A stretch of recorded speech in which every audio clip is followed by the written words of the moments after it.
For many of our welcome garden volunteers, it's harvesting season.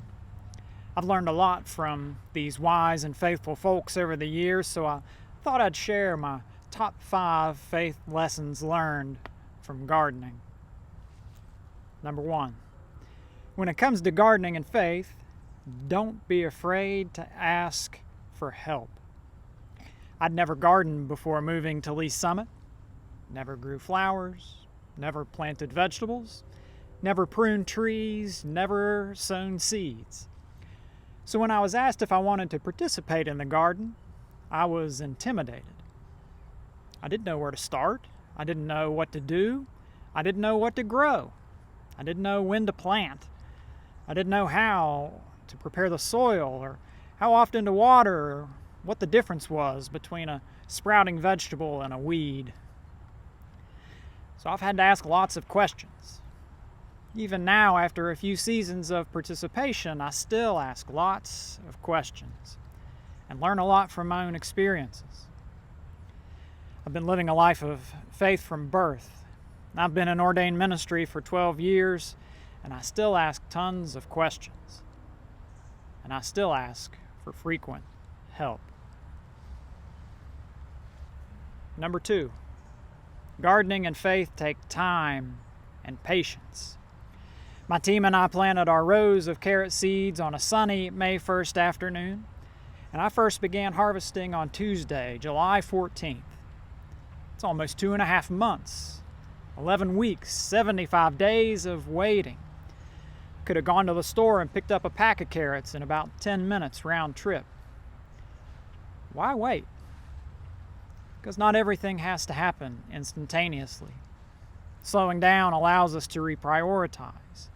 Easing the pace allows for focused attention and Sabbath rest. We might remember those familiar words in the book of Hebrews, that faith is a marathon, not a sprint, that we can only finish with perseverance and patience. Few things in a life of faith come quickly. Number 3, gardening and faith take persistent maintenance. If you don't weed frequently, they will overtake your garden. If you don't repair and upkeep your fencing and netting, the critters will steal your harvest. If you don't water regularly, your crop will wither up and die. A life of faith is the same. If we ignore or neglect or abandon the practices of our faith that keep us nurtured, worship, fellowship, study, outreach, seeking justice, giving, prayer, Sabbath, we'll begin to rust or shrivel up, fall into disrepair, lose our purpose. Number 4, in gardening and faith, be flexible. Gardening and faith are both more of an art than a science. Sometimes your planting date depends on the last frost. But hey, this is Missouri. Good luck predicting when anything will happen weather-wise. Some weeks I plan to weed or water or harvest. I set aside the time, I gather my tools, and then it rains. Or sometimes I show up to weed and it doesn't need it. Or I prepare to work and it's just too hot. As soon as I'm certain of something in my faith, it changes. As soon as I figure out God, I'm reminded that I know very little at all.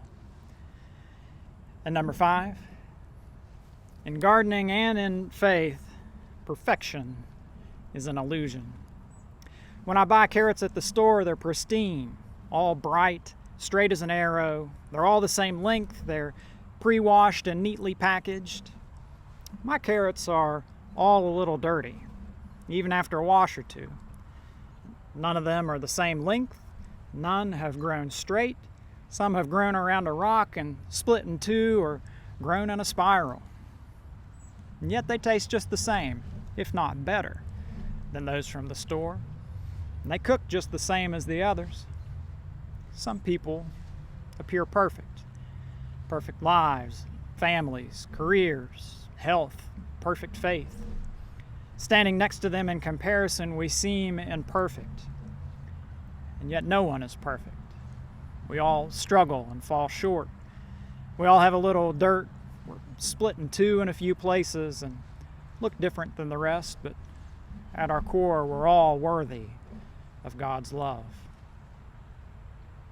Thank you for continuing to support this ministry. The next time you're out and about, stop and take a walk through the welcome garden.